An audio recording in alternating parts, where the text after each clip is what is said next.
But yeah, if you catch that one dude, it's just his ass. It's not too specific as well. I think maybe just was when I first started boxing. Like he didn't Pacquiao fought and he won, and it was such like everyone was so mad about it. We're just because it's like we're just making me feel like such shit. And it's like, dude, not like he wasn't something exciting. Not like he wasn't something exciting.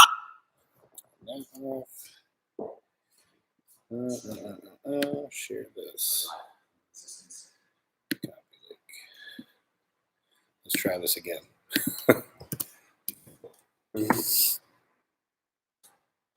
Last one didn't work for whatever reason. The last one didn't work? Nope. Like it never posted or something? It wouldn't connect to the camera. Gotcha. So let me send this out now. Get link fixed.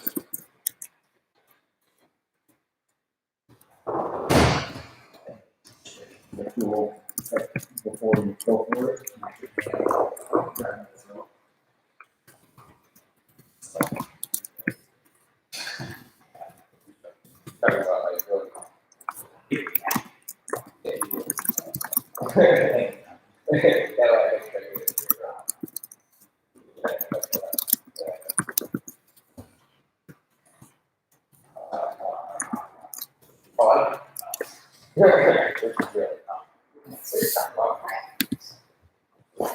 I'll go 120%.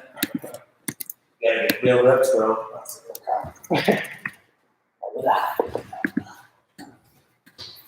Okay, let's try sending this now.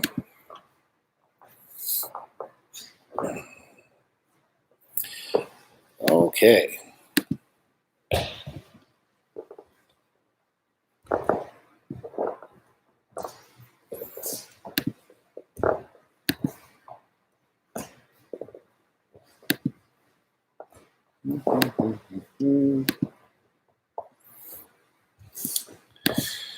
No one is watching it.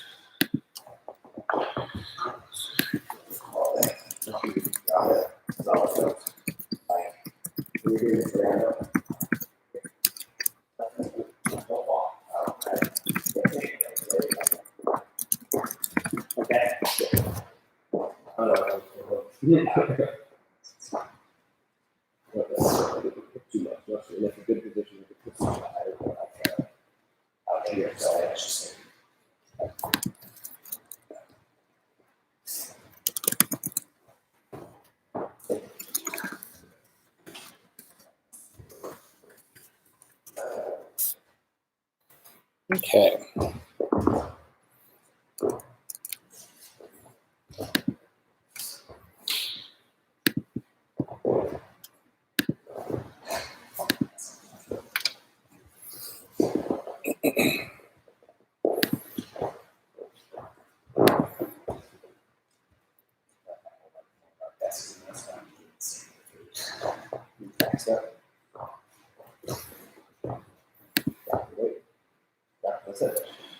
What's up, guys? Sorry for the problem earlier. I got a new camera setup going, and that way it's not going to look all foggy like this one. And it didn't work like when I tested it earlier today. So we're back on the old webcam, but we'll get this going in just a second here.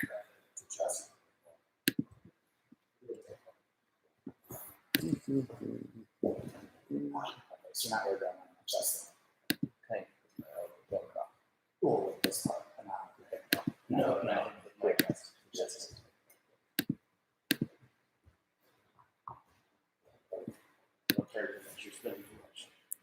Okay.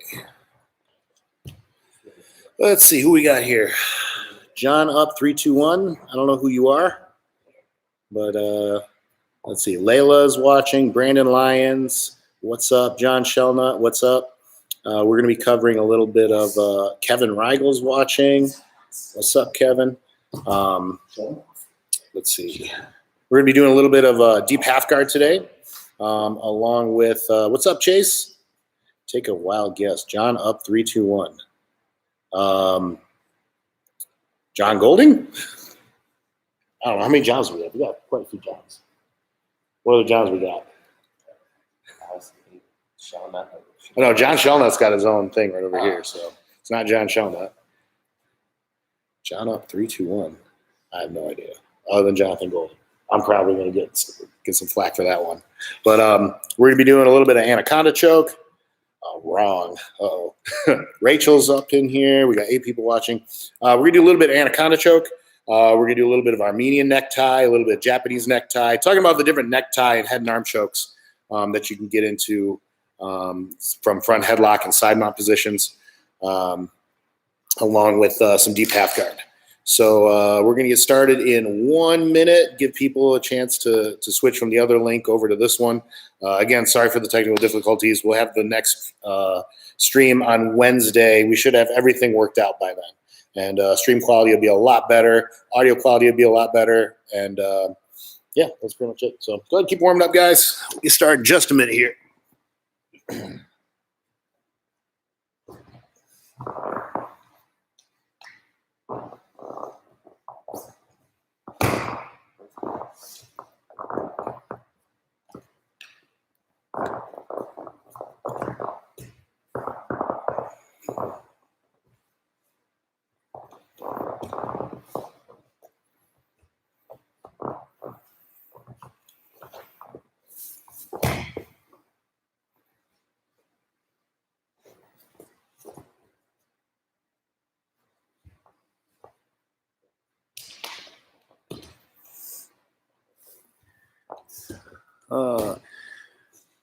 Donald Gammons is watching. Chase, we miss you too, buddy.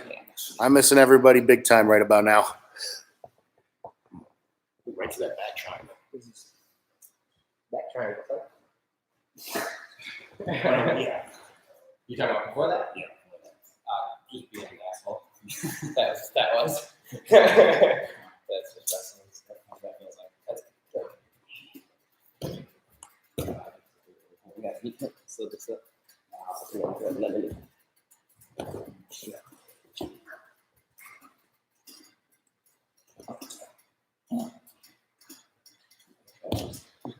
That's real.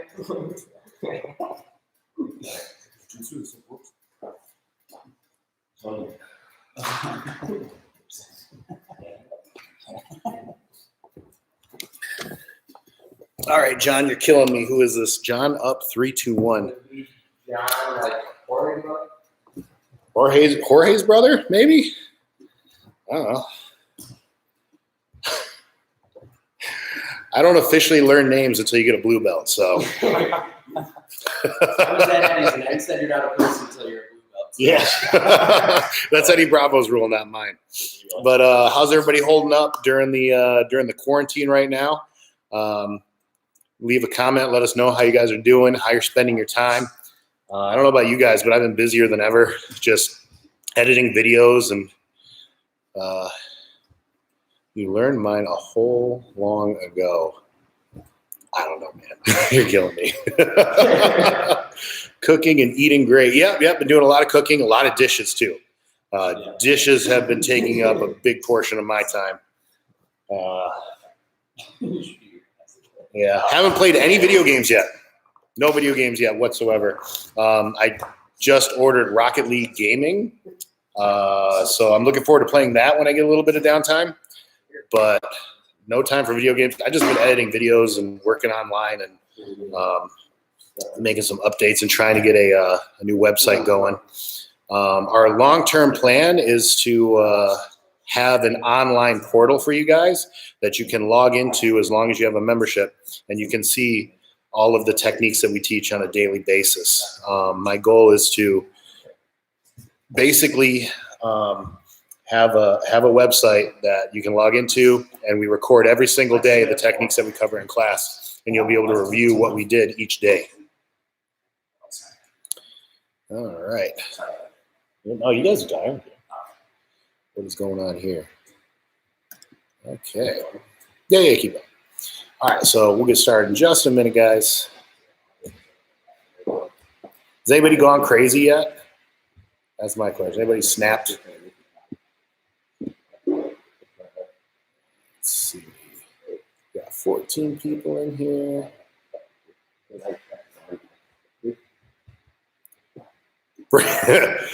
Brandon's a snap. Layla has snapped. Yeah, I don't know. I've been, like I said, I've been crazy busy, so I don't know. Right, THC helps me prevent that. Yeah, that could definitely help you fight the boredom. TGIF, am I right? Yeah, John, thank God it's Friday. Okay.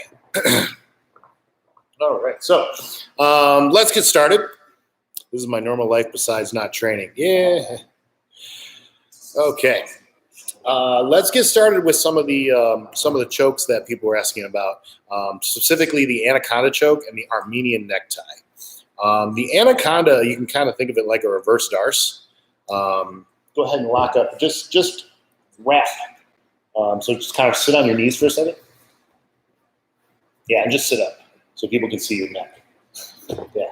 So if you're going to go darce, you're going to go under someone's armpit and then under their neck. That's how you lock up a darce. The anaconda is the opposite way. Your arm's going to go around the neck, through the armpit, and then you lock in the arm triangle. So it's just the opposite side of a darce choke. This can be entered in a lot of different ways. Nick does it a lot from front headlocks stuff. So let's go ahead and show that real quick. All the way down. Yep. Usually in here, get your chin cup and tricep. From here, a lot of times you see people rolling and stuff. I don't tend to roll. I just feel like when I roll, I don't end up in the exact position that I want to end up in. So usually I like to knock them over first. Same way we do with our darces, where we sneak underneath, get to our vice grip. So I run underneath the armpit, top hands up on top, palm facing up, then gable grip. We can pinch our elbows together and knocking them over on the side. From here, you go for your darts. Opposite leg, you can go for your anaconda. Let you roll. Stuffing the arm down towards his legs. You don't want to stuff it this way, so you're just going to push it into his face right here. You're going to stuff it down. That way it gets into this little crease in his neck. Other hand's going to reach it up like a zombie, and then locking it up like a rear naked choke or an arm triangle grip. When I'm staying on my hip as I walk towards him here. The walking part's really crucial. You need to get your shoulder and your hip to the ground. So one side of your body is completely flat on the mat, and then walking into your partner builds up that pressure for the choke. If you can, hook onto one of their ankles so it's harder for them to move away from you. Go ahead and do that. But a lot of times, most of the time, you should be able to outrun your opponent when applying the pressure on the choke, because you're completely unrestrained and they're stuck in your grip. So they can't move as freely as you can. Let's see that again. Let's turn so Connor's head points at the back wall. Right there. That vice grip, bump their shoulder, knock them over. Here, your arm put under. You can sneak your other hand through as you fall underneath. You're all the way on your side. Stuff the arm down, reaching this arm up. That puts his head in the center of your chest here. And that arm triangle grip. And then staying on your side as you walk. Go ahead and show hooking the ankle real quick. Yep. You can hook onto one of their legs. It restricts their ability to take pressure off the choke. Okay. So what ends up happening a lot of times is that you're in the anaconda position. Lock that in there. And Nick has to move in this direction in order to apply pressure. So Connor moves in the opposite direction to kind of take the pressure off, and you end up just kind of spinning with your partner. Now, you should be able to outrun them pretty much all the time. But if this is still a problem, make sure to just latch onto one of their legs. Don't loosen your grip in order to latch onto a leg. Okay, stay patient. Worst case scenario, you can always just get on top of them or transfer this into a darce. Okay, you should never go for a choke that puts you in a bad position afterwards if it fails. Okay, so he's trying to latch onto the leg. Let's say he can't get it. Nick can always just get on top and keep the anaconda right there. Hold him out. Take a breather, Connor. That one's super tight. Okay, Brandon's finally in the room. All right, guys, Brandon Holliday's in the room. We can start the class now. Or actually, we can just wrap it up. Yeah, let's wrap it up now. Class is pretty much over. Brandon successfully skipped the warm-ups and the whole lesson, so we're good to go. All right, so he can roll back into that mount. Okay, another option. Go back. Another option is to turn this into a darce. So taking the grip through to the other side, and just switching to the other one. Yeah, about time, Brandon. I was busy saving the world, Kevin. I'm not sure how, but okay. Look at all the doorknobs. Look at all the doorknobs, Brandon. All right, so let's take a look at that again. From the very beginning. Bumping them over with the vice grip. Switching your grip through as you fall to your side, stuffing that tricep down, locking in the arm triangle, walking into your partner. Okay, now, can you breathe the counter? Good, ready? Our other option is roll back into mount, keeping that grip in place. That works great if they flatten their back to the mat. Ends up in a super strong, super tight grip, or transferring to a Darce choke and up into side mount. Right there. So really, it kind of depends on your partner. If they flatten their back, it's easier to roll back on top of them. If they stay more on their side, you can just transfer to side mount and just turn it into a Darce choke. Okay, so that kind of directs you which way you should go to follow up this choke. And just like anything else, you should never go for a submission that leaves you in a bad position if it fails. If anything, let go of the choke and just get on top. Just stay in mount, side mount, whatever you need to, north, south, in order to make sure that you're not ending up in a bad position. Okay, that's always crucial. Never give up position, chase after submission. Okay. Next, anything else you want to add into the anaconda? No, I was just gonna say, like when I roll back over to get that guillotine on mount, usually it's like if I can't hook their leg, I'm getting in that little race with them, and I just can't hook that leg. I'll usually let them outrun me for a second, so if their back gets flat, I just time it and flip over. Perfect. Excellent. If you do want to set this up from turtle, from kneeling, there's a very specific way you need to do it so that you don't crush your own head. So let's get into turtle here. So let's say Nick is in front turtle. Let's say that Connor's doing a good job keeping him in front of him. Nick tries to spin to the side, he blocks it, or he turns with him. Yep. So he's staying in front. So from here, you can go around their neck and reach for their armpit. I'll do the other side so you can see real quick. Yeah, right there. Now from here, you're going to make a gable grip. The hand that's around the neck is going to be palm down. Yep. The other hand's coming up, palm up. Now what you're going to do is put your head deep in their armpit as you pull that grip underneath them. Okay. Now that we're in here, now that you get your head as far underneath your partner as possible, now it's actually safe to roll to your side all the way through. And now we're in that same position we were in before. Let's back that up, back it up, back it up. Right there. Notice the gable grip is still in until we're all the way to our side. Our partner's all the way on their side. Now we can let go of the palm of the tricep, lock in your grip, and then walk into it. This is the version that Nogueira used back in the Pride days when everybody's like, oh my God, I've never seen this choke before. Defensively, I'm looking to slam my shoulder down. You're looking to create space here. You're looking to create space. So right now your arm is stuffed like this. You need to go palm to palm and create space on this side of your neck. So that's part one to survive. Part one is always survive. When it comes to a head and arm choke, step one, survive. Don't die. Step two, create a little bit of space. Step three, escape something that releases the choke. Okay, that goes for anything, any arm triangle, any Darce, anything like that. Okay, we got a few comments in here. Let's see. Late as usual. Y'all just early. No, they were on time, Brandon. Early is on time is late. So I got to do push-ups now? Yeah, Brandon, do push-ups now. Do one of those Instagram challenge nonsense things. All right, so let's look at that again. Let's back you guys up all the way. So we're turtled. Connor's doing a good job keeping Nick in front of him. So Nick's going to reach around the neck. That hand is going to be palmed down on your gable grip. From here, pull that grip underneath Connor and stick your head underneath his armpit. Once your head's in place, roll through, bringing them with you, and now stuff the tricep. Yeah, drag him on the camera. There we go. And then walk into him to finish the choke. Stay there. Let's say we transfer to a Darce. It wasn't quite working. Again, always get on top of your opponent anytime that it fails. Excellent. Let's go back over here again. Turtle up. Now, a common mistake that I see at tournaments and stuff from other people, none of our guys, is that they lock in the anaconda, they lock in the arm triangle here. This is the worst thing you could possibly do. Because right now your head's stuck on his back, and when you roll right over your face. It's very uncomfortable. If you really want cauliflower ear, do that one. Yes, that is guaranteed cauliflower ear. All right, do that again. No. Don't sit there with this grip locked in. Gable grip. Gable grip, you can move them around. At any point in time, you could transfer this to a chin strap and a tricep grip and go to the rest of your front headlock game. This is fine. This is committed, and your head's in a bad spot.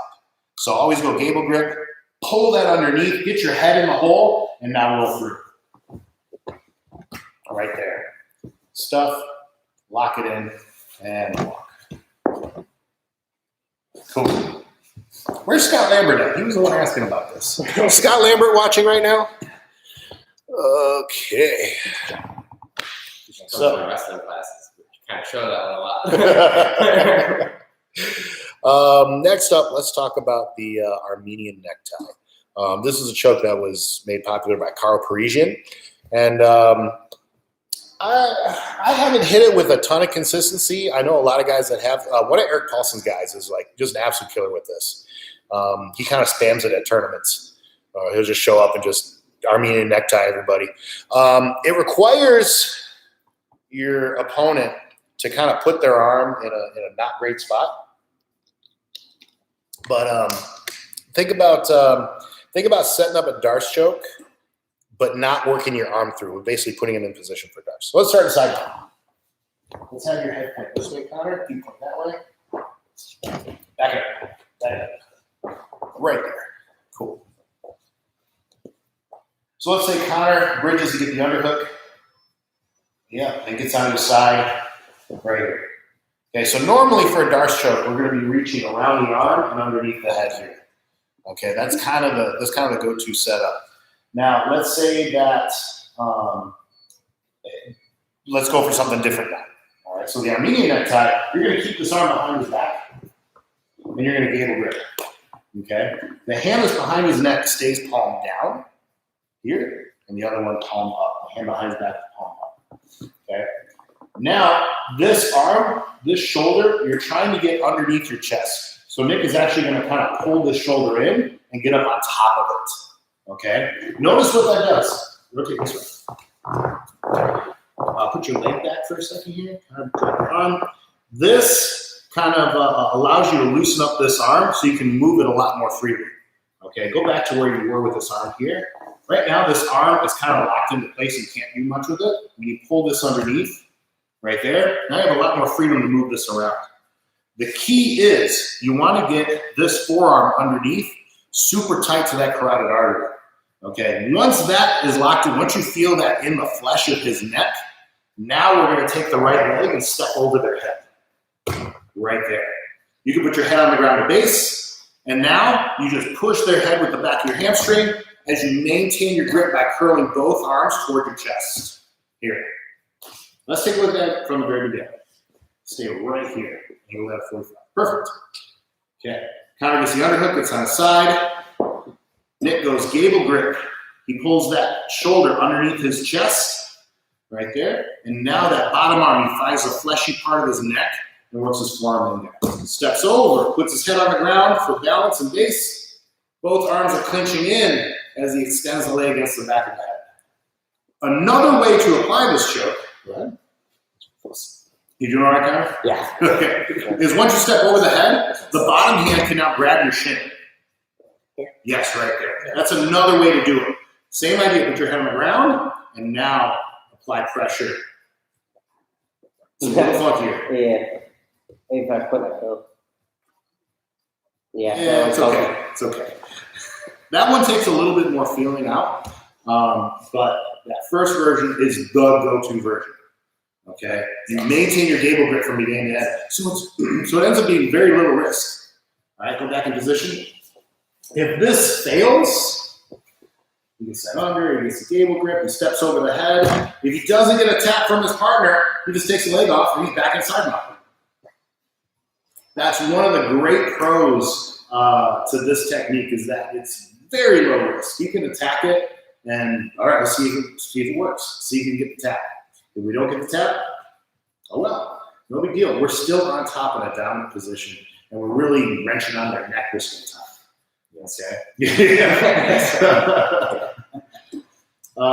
You see a lot of people teaching the grabbing the shin version. That's kind of the big one that's going on the internet right now. But Carl Parisian's version and the version that Eric teaches keeps that gable grip. And to me, that's just so much tighter. If you grab the shin, it's kind of like, it's almost like training wheels on the choke, where maintain the grip. You want to be pulling your elbows into you and your hand up to your chest. So it's elbows in, hands up, this type of clinch. As you push your hamstring to the back of the head, you shouldn't straighten your leg out. Don't get this motion going. You need to keep that bend and just put pressure on the back of his head. As long as this is happening, you're going to end up getting attacked. So let's see that. All right, Layla says, how is he getting him up on his side with the grip? Connor's getting on his side because he's getting an underhook. So in order to escape side mount, you want to be on your side anyway. So he gets the underhook, gets on his side, and now he's thinking regard, or he's thinking about going to turtle, or he's thinking about any number of different escapes from here. So Nick is making that gable grip. Good. Pulls that shoulder underneath. Now he steps over the head. And notice his leg is not going to straighten out. He puts his head on the mat for balance. He just puts pressure there as he maintains that clinch. Let's see. If he goes for the underhook, is he probably – oh, he is probably turned. Yeah, that's exactly it. He's going to turn on his side anytime he gets the underhook. Most side mount escapes start with people getting on their side. So that opens this up big time. Now, let's say that Connor's framed against the neck. There you go. Yeah, framed against the neck. So he bridges and turns onto his side. Nick has to do some serious work to get that arm down and underneath his chest. Now everything is exactly the same. Make that gable grip. Pull that shoulder underneath your chest. Head to the mat, step over, and pressure right there. Okay. Any further questions on the Armenian necktie? Drop it in the comments. Other than that, we're going to move on. Nick's going to do a little bit of a wrestling review, and then we're going to change the topic over to what we voted on, which was the not voted, the suggestion box in the Facebook thing was that's what I want to say. Perfect, Layla. We're going to switch over to deep half guard. All right, so Nick, go ahead. Some wrestling. I'm going to give you guys a couple more options getting into that anaconda. We can go right off of on your feet. Yeah, back all the way up, guys. So we would hit this snap down. We were trapping in this armpit already, which is how we were just setting up our anaconda. And we're going to hit that little roll that we were doing on Tuesday. We're stepping through here. Or the Wednesday. Am I tripping? Wednesday. These days are blended. Stepping across, rolling through. And I've already got my anaconda grip. So now, turn here. I'm just going to stay on my side and make my adjustment. And then finish that anaconda here. Okay. So keep that in mind. As soon as you're hitting that takedown, have somewhere to go. Whether it's going to be, all right, I'm going to hold on to this and get a submission with it, or if you're in a points tournament, down by a point or something, you need a takedown. Think like, all right, I need to get on top and get the pass, hold side control, get my points first. So I hit my snap here, trapping the armpit with this choking hand. So my arm that's around the neck goes to the armpit. Now from here, stepping in as I underhook the inside of this knee here. Kind of doing a little awkward. You can't just reach for it and do that. We're not that flexible. We're stepping in and dropping our level. Here, bridging through, taking them over. Notice I'm still in the bridge right here, but I'm on my back, and I can start adjusting my anaconda right away. Stuffing the arm, reaching up, and then finishing. Again. Snap, wrapping it, stepping through, bridging through. Right into the anaconda choke. One more time. I'll show you guys how to get the side control there. It's more or less just kind of controlling the head wrap. From here, snap, stepping through. I can keep this head wrap and I keep this underhook on the leg. So from here, I'm just going to get up onto my forehead and shoulder as I find my knees. keeping this underhook. So now you can adjust keeping this head wrap into side control. I can turn this head wrap now into a cross face. And if Travis is watching, you got a vegan.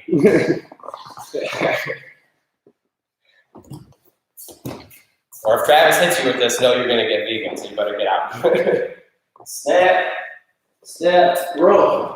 Here, and then I need my knees, keeping this underhook, and then cross face here. So now I'll show you guys one more little anaconda setup, just from a snap. I know you like getting choked. It's kind of counter thing.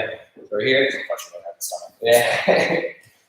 Snap, and he stays on his feet here. All we're gonna do to get him back down is just a little snap, but we're gonna kind of think like you're a bullfighter. He's the bull. You're not gonna just snap him into you. You're gonna get out of the way. Snap, and then get to the side here. Don't just fall all the way. Here. Here. Don't be kind of straight fall. So we're here. So going to the armpit, dropping my knee here, and I'm looking to dump him on the side. So let's turn this here. Yep. So I still got my head wrap, looking to drop underneath so I can reach all the way across to his far knee here. You can see my fingers go here, straightening that arm, that knocks him over. I already have my head wrap here. So I just fall onto my side, stop, and go. You guys are in my wrestling class, you guys have probably seen this 15 times. Snap. If he stays on his feet again, we're snapping this side. From here, armpit, and dropping my other knee here, looking to drop and reach all the way across his far knee. That arm goes straight, and I palm down on his knee. Here, that knocks him over. It's a little knee tap, and I'm rolling all the way through, and I already have this head wrap. From here, rinse and repeat on the anaconda. Stuff, reach, and then walk.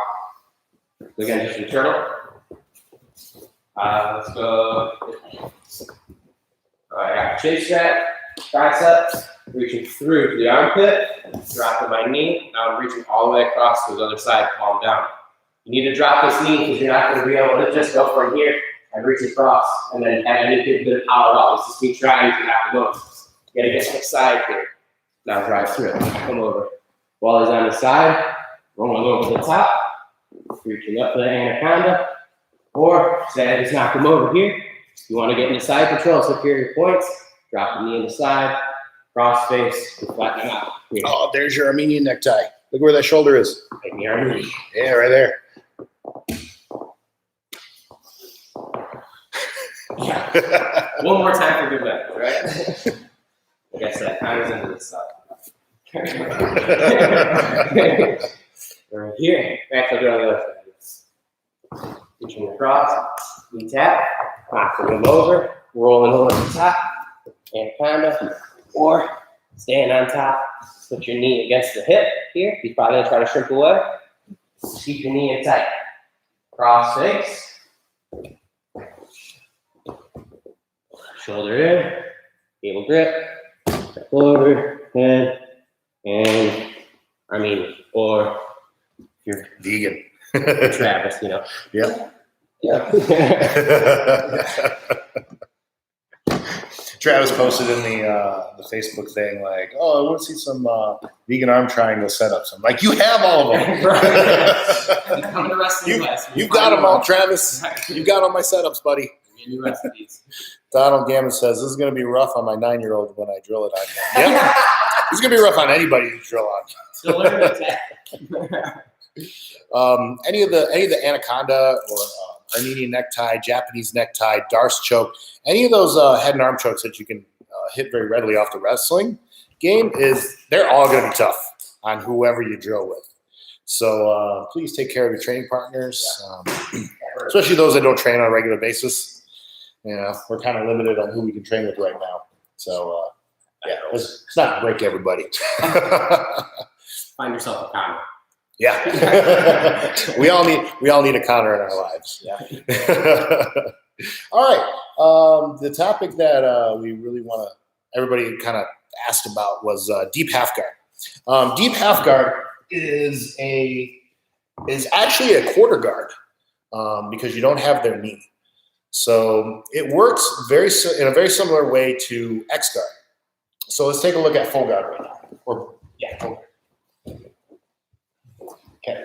Right now, all of Connor's weight is on his knees. Okay, he's able to sit back, and Nick is actually in front of Connor and in front of his center of gravity. Okay, so switch to butterfly guard. Butterfly guard, now we're putting something underneath our partner. Okay, those butterfly hooks allow us to scoot in and elevate and get underneath their center of gravity. Okay, but we got to do some serious digging to make that happen. We got to get our butt in there and elevate underneath our partner. Okay, X guard, we're all the way underneath our partner to begin with. Okay, so once we establish this X guard, Nick is fully underneath Connor's center of gravity right now, and he's able to move him in almost any direction. Okay, so go ahead and drop your left knee to the floor, Connor, next to Nick's head. Right there. So let's say Nick lets go of the X guard and just clamps on Connor's ankle. This is deep half guard. Okay, Connor, sit your butt to your heel right there. Deep half guard, you are now, rotate this way a little bit so we can see. Right there. Deep half guard. Nick has his body completely under Connor's center of gravity. His knees are controlling one of Connor's ankles. His other arm is reaching up and holding onto this leg. It can go on this hip or it can go on the far hip. Okay, different grips are going to set up different attacks. But again, he's completely underneath his partner's center of gravity. So that's what makes this position very powerful. Now, one thing we really have to worry about here, actually two things we have to worry about. Number one is this arm. Okay, that arm needs to be doing something at all times. If your arm is floating, it's very easy for Connor to put on a Kimura grip. Yep. And now he wants to step over its head to the other side. Exactly. And now we're in Kimura territory. Okay. We want to make sure that that does not happen. So your arm needs to be doing something at all times. You can reach up and gable grip over the shoulder, holding that in place. Now it's hard for Connor to put on a figure four, Kimura grip. The other thing that you're going to do with that arm is digging it underneath their leg, right there, and keeping that elbow in super close. In addition to the Kimura grip, you want to make sure that they can't dig a strong underhook. If Connor can get a real strong underhook on this and get head and arm control, right there, now he can start sprawling his leg back. Yep. And now sprawling the other leg back and working his way out of position. So we don't want to give them any strong grips to work with, whether it's a Kimura grip, whether it's an underhook. We just want to make sure that we're keeping this arm safe. So keep that elbow pinched in at all times. They shouldn't be able to get over or under into that grip. So either here or you're here. Okay. Now, when I underhook that leg, I like to go palm back of the hand against their thigh. Yeah, that way. That allows me to keep my elbow tight. If I turn my hand, my elbow tends to open up just a little bit. It's easier for him to dig. Okay, so it's back of the hand in place. This hand's reaching out and grabbing out of the thigh, and now we're keeping this in the safe. Okay. The other thing we really have to watch out for is Connor stepping all the way over and attacking the bottom leg knee bar. Okay, so if Connor's able to step all the way through, yep, right there, yep. Stand that leg, your left leg, sit it through. Yes, and it's to attack that knee bar. So those are the major things we have to watch out for. Does that happen more if they're like more face up underneath? So because it leaves you kind of underneath that anymore? It honestly doesn't matter so much because they can always pull up. Gotcha. The important thing is that you're using your head and your arm to immobilize this thigh. Okay, so get into place there. Path. So Nick is constantly pinching his head and then using this arm to make sure that Connor can't bring that leg up and over. Okay. Yeah. Even if he's using his hand underneath, right there, he's still making sure that head is pinching, this arm is hugging, so Connor can't step that leg through. Yeah, exactly. Exactly. It's kind of a funky position to get used to, but once you get used to it, it's once you get comfortable hanging out there, that's when your attacks really start opening up. It's when I first started learning it, I would just go there and I would chill, and I would wait to see how people would attack. And I got Kimura'd a lot. I gave up underhooks and got sprawled out a lot. I got knee barred a lot. But that's part of the learning process. You have to figure out what you're vulnerable to first, and then you can stay safe from that and set up your attacks accordingly. If I never learn what I'm in danger of, and I just rush to my attacks every single time, then I suck. So that's what I've been doing for the last 30 minutes. Oh, there you go. So let's try and pull them out for a second. Let's look at an entry into the deep half guard that's very common. Some of you are all know this technique. Most of you should know this technique. Nick is going to go for Guantanamo. So he puts the foreman in place. He straightens up that left leg, captures the ankle. Not under, that's off the tracks. Over his Guantanamo. So we got the ankle. Okay? So now what Nick's going to do is turn his knees towards the ceiling, right there. And instead of pushing the knee through, he digs the underhook with his right hand and pulls counter up on top of him. Okay? Now we're in that deep half guard position. All right? Down, do it again. Turn this way, guys. Right there. Okay, so Nick's going for Guantanamo. He captures the ankle. From there, he creates a little bit of space, underhooks the leg, and pulls counter up on top. And again, you can go tight gable grip with this, or you can underhook that knee, palm facing away from you. Right there. Okay? Does it matter much the difference between person doing here? Yes, Matt, big time. I'm going to show you we're talking about that next time. Okay? Let's look at another option for getting into deep half guard. All right? Let's say that counter standing goes for a knee slide pass. Point your head at. So let's rotate this way. Yeah, right. Counter goes for a knee slide pass. Nick locks in a quarter clinch. Okay? From here, his top hand is going to hook the knee. I don't know if you can see that there. Let's rotate that, guys. Right there. His top hand's hooking the knee, and his bottom hand's looking to underhook the far knee. So now as he rolls to his back, he pulls counter up into place and swivels into deep half guard. Okay? It's another common way to get into it. Let's see that again. Knee slide, boom. Pull the knee, underhook the knee, pull him into place, clinch, clinch, clinch. Very nice. Finally, the method I use the most to get into deep half guard is just from butterfly guard. So Connor's, let's say he's got one leg posted up, and Nick is just away. Yep, space between you guys. Yeah, right here, playing an open butterfly guard here. Okay. One thing I like to do is literally just slide in and catch one of their ankles between my thighs. Right there, and then swing into position.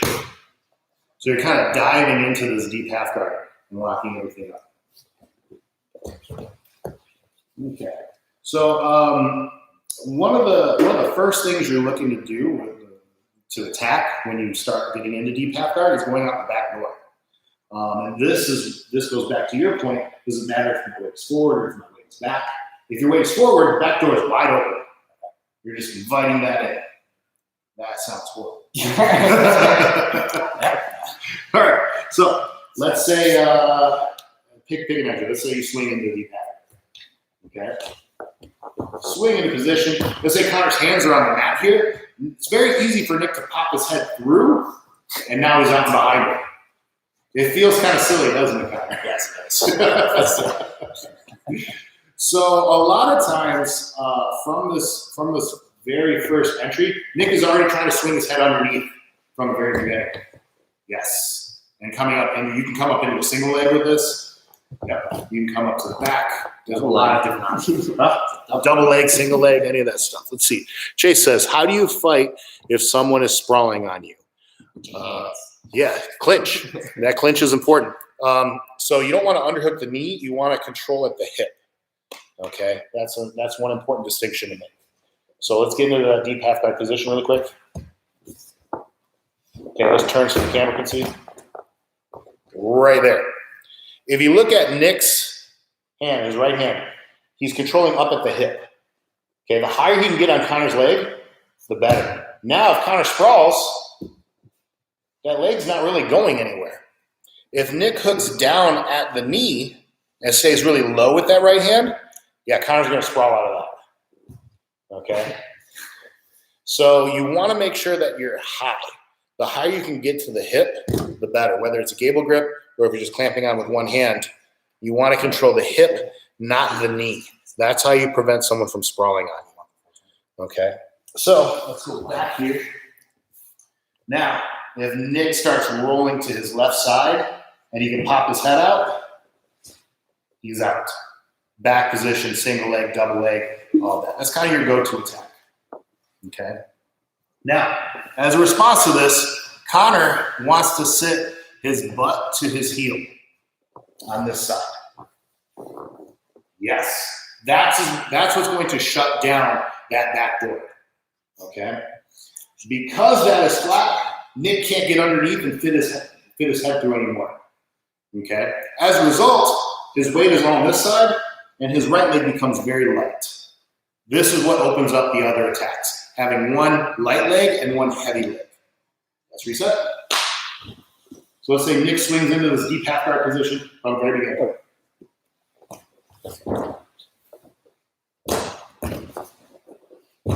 Yep. Right away, Connor goes heavy on this side. That means this side is light. Okay?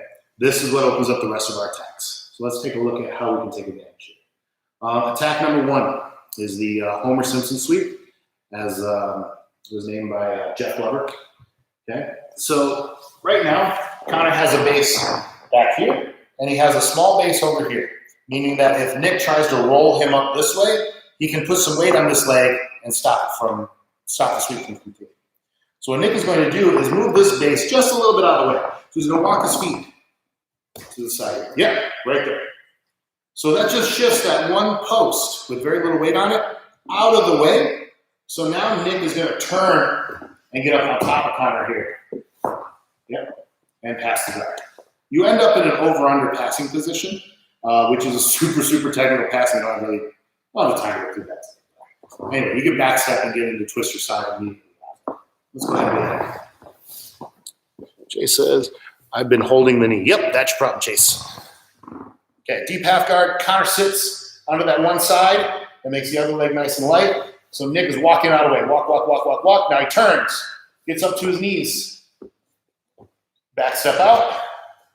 Twister side. Beautiful. Let's do that again. This is the 1-2 punch of the deep half guard game. 1, swinging out the back door. 2, Homer Simpson sweep. They kind of go back and forth between the two.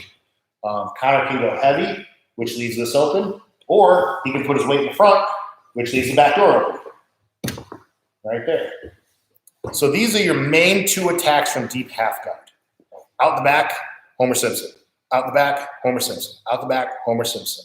Because you're so deep under their center of gravity, they can't shut down both. It's so difficult to try to shut down both. And it's a constant juggling act when you're on top. Because you got to keep your weight on your partner. You got to watch what they're doing, looking for your attacks. And at the same time, you got to sit your weight down so they don't take it back. And you got to put weight on that leg just so that they can't move it and Homer Simpson sweep you. Okay? So, question. Are you being active in a position or are you kind of waiting for them to do one or the other? I'm being active. Anytime someone puts me on deep half guard, I'm always attacking that arm. Okay. That bottom side arm, I'm aggressively attacking it. That is the best thing to do more than sprawling. Okay. Yeah. Just attack that arm aggressively. Make them make a mistake with it. Okay. Plus, the more I'm attacking that arm, the less they're attacking me. Okay. So that is a huge, huge thing right now. And also from Nick's perspective.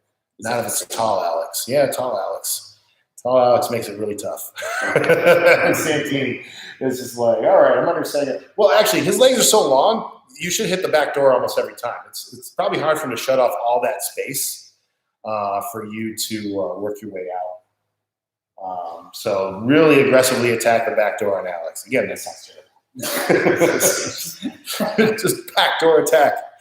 Is a counter if you're on top? Is that kind of what you're looking for too? He can base on both. Yeah, he can base on both. What? Is M3 one of the counters too if you're on top? Is that kind of what you're looking for? If you can get that leg out. Yeah. That's the tough thing. If you're keeping this clinched very well, yeah, M3 shouldn't be there. Right. So kind of get back on top. And you can be able to like fight hands quick and then throw that leg. Yeah, you might. But again, it doesn't really put you in the best of positions. That's really where you want to attack the knee bar. So if you're clinching this here, Connor wants to swing that leg over your head like M3 style. Yeah. He's got to do some serious work to make that happen. Now, at this point, if he swings that leg over, he just gave you the back door. Right. Yeah. So always keep that in mind. You want to I've left that open a couple of times on some pretty decent people, hoping that they'll attack the knee bar, and I just need to time it right so that my knee gets to the mat hard as I go out the back door. Yeah. If I leave that knee floating and I go out the back door, then yeah, I'm screwed. I don't know if we went over with Schwartz or whatever. Like, Yes. I gotcha. Yes. So your knee has to disappear when that happens.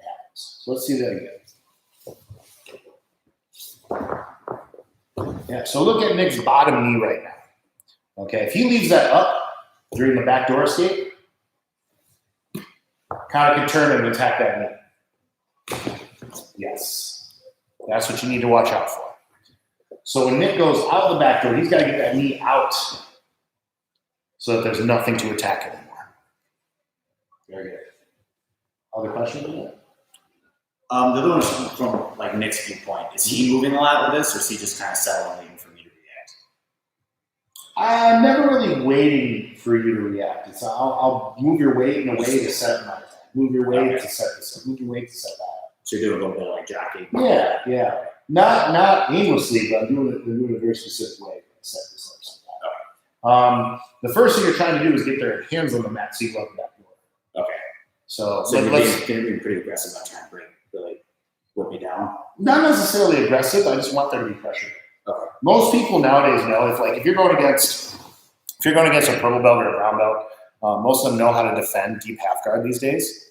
It's very popular in these schools. Deep half is very popular because there's so much stuff you can do with lapels and collars and sleeves and stuff like that. So it's a very popular position there. So let's talk about it. Now, if I can channel my inner John Danaher. So in order to establish Kazushi, so the whole concept of Kazushi that John Danaher talks about is just off balancing to get a reaction. That's it. So right now, Nick is trying to turn toward the front side to get Connor's hands on the mat. That right there takes the weight off behind, and he can slip out the back door. Okay, go back. So let's say he pushes that forward, Connor bases, and then sits back hard. He overreacts in the opposite direction. So Nick goes Homer Simpson. Walk into it. Yeah. Oh, it's going to go all the way up. Exactly. So this becomes a game of push and pull. Where's his weight? Is it here? Is it here? Is it here? Is it here? You're looking for the overreaction. The overreaction forward or the overreaction back. And it just becomes a tipping game, back and forth. So those are your main two attacks. Let's look at another two that we have that are very popular. My favorite is the double unders sweep. We all know the double unders guard pass. We get in here, we stack them, and we go from there. So this works great when we take the hand and scoop underneath. Because right now, Nick has double unders. Okay, kind of sit your butt down on this side. You pick this knee up over here, right there. Straighten it out. Okay. So Nick is still clinching onto that ankle. He's got the arm here, he's got the arm here. So he's got double unders on Connor, but he can't quite slip out at this point. All right. What he needs to do is get the foot in front, the bottom leg. He's got to get his butterfly hook underneath that ankle. Okay. Now, if we just leave it there, I don't know what Connor's going to do with it. Okay. So once the butterfly hook goes in, you step over it with the other leg, just to trap it. Okay. Hopefully that's not No. So the butterfly hook, step over, we're trapping that leg in place. Okay. Yep. So one important skill in the deep half guard is putting your butterfly hooks in. So let's say Nick wants to switch and put the other one in. Yep. Leg curls over, switch and go back. Leg curls over. So while you go, you lift with one, insert the other, take it out. And then over. Now lift with your right leg, slip the left under, right steps over. So this is a very good drill to work on, just switching your butterfly hooks back and forth. Now for this sweep, you want the foot that's on the bottom, hooking underneath the ankle. Now from here, we're going to turn in and lift that butterfly hook and get up to our knees. Right there. That lift on the butterfly hook off balances our opponent and gets them to fall off to the side. And then we finish the double unders pass, just like we do in every fundamentals class. That's better. Okay. So this is my favorite sweep when I do deep half guard. Throw it back in.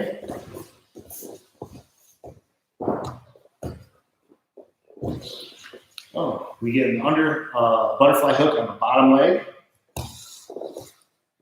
Right there. Okay, kind of switch your way back. You're sitting forward like that, he's got the back rope. Yep. Elevate, turn, and up into that double unders position. Very good. Finally, there's the waiter sweep. This one is probably the most well-known out of the deep half sweeps. And it works the best on people that do have good bases, like bringing up Alex. He's able to base on both sides. Cool. Well, then you're going to have to attack the waiter sweep. I'm sure he's going to get brought up a lot. Santini? Yeah, he has a lot. Yes. Yeah, he's a tough role. People have. He's a real tough role. That's going to be the next suggestion box. Just how to beat. How do we deal with Alex? All right. So the waiter sweep. This one we're getting an underhook with one hand, and we're holding it up like we're holding a tray. Okay, so deep half guard on the floor. Now, you get someone that's really good at controlling their balance here. This is where it gets difficult to hit your main sweeps, the back door and the Homer Simpson. You're kind of going back and forth between the two, and no matter what, you just can't get that edge. They're really good at very subtle weight control and figuring out where they should be. Okay, so what Nick is going to do is take his bottom hand and is going to go underneath his legs. Go underneath. Yeah, go underneath the legs. Now, when this happens, he's got to swing his body to this side and up. Here, the other way, back and up. Back. And then going that way? Yes. Up. Now at the back door. Where you going? So yep. So basically, this hand is going to underhook the ankle underneath your thighs. Yeah. See how that pulls your feet that way? Yeah. So swing both legs up and pull that leg up as far as you can. Yep, just like that. Now take this hand and make it waiter's tray. So hook it in and crook your elbow. Right here. Gotcha. This is the position we're looking for. Let's try that again. Deep half. We're swinging our legs as we underhook and raise that hand up next to our head. His leg is caught in the crook of our knee. Right here. The closer we get to the ankle, the better. So we don't really want to slide up into the crook of the knee. We want to keep it down here. And again, not the wrist, and the crook of the elbow. Right there. Right there. That's what we need. Look at how Nick's butt has to come off the ground to accomplish this. That's important. Now he rocks forward and ends up on top. This is by far the hardest and most technical of the sweeps. But again, that's who you're using against, the most technical person, a brown belt or a black belt who's got a great base and balance and knows how to fight from deep half guard. That's how you. That's when you attack this sweep. It requires you to manipulate yourself into a position. You got to turn. You got to get your butt up off the ground. You got to underhook the leg. There's a lot of stuff going on at once. It's kind of hard to cover with the whole webcam thing going on right now. But let's do it again. Deep half. Swings his legs, underhooks. Yes, right there. Crook of the elbow. Feet are up. He's connecting his thighs to Connor's thigh.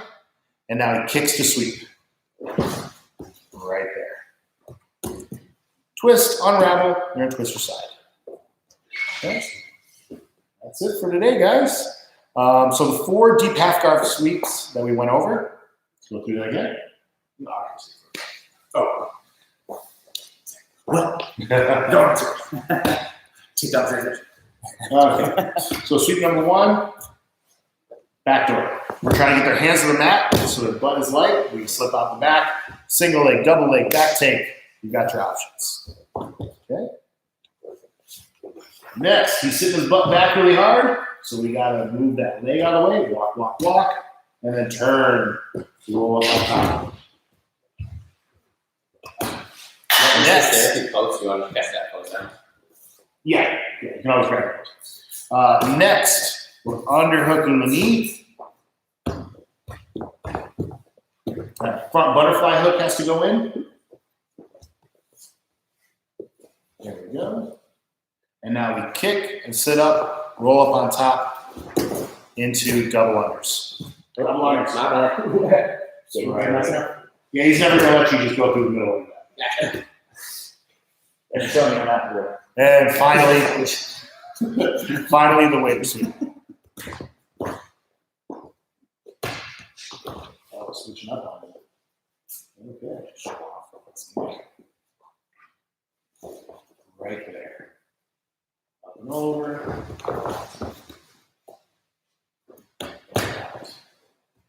There's a couple different versions of the wave sweep where you take your shin and wedge it underneath.